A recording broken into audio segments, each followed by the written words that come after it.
As you know, we manage the investments of our employees. If a former agent dies after retirement, their $8 million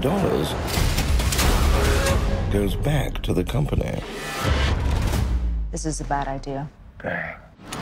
This is a very outlandish movie. Like, it's got like a really, you know, wild color scheme. Like, it's got a really interesting editing style. It kind of reminded me a little bit of the later years of like Tony Scott, like those kind of hyper edited things.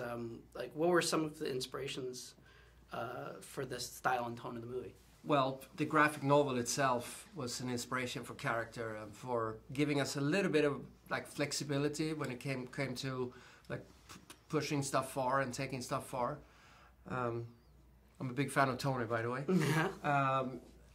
But you know, for me it was I didn't want to make it into Sin City. I wanted to find our own look for the film. You know, I wanted to find our own polar look. As much as I love the graphic novel, I felt like we needed our own kind of like ID for the movie. And that became like these strong characters and the wardrobes and the outfits and the colors and like all that stuff.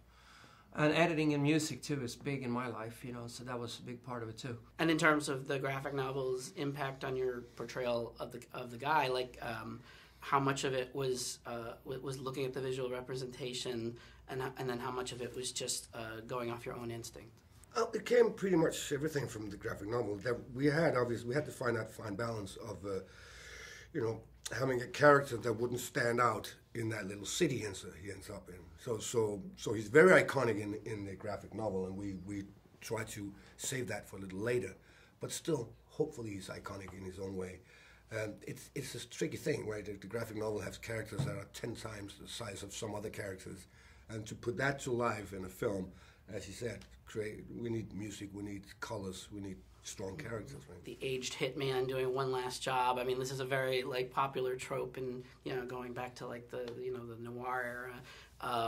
Do you guys have a favorite sort of hitman movie? I think The Jackal is always up there.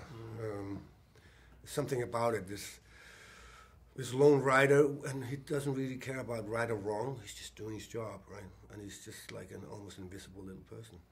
You're talking about the one with Bruce Willis, right? Well, I like them both, but I'm talking about the old version. Oh, okay. The Day of the Jackal. Yeah. Oh, okay.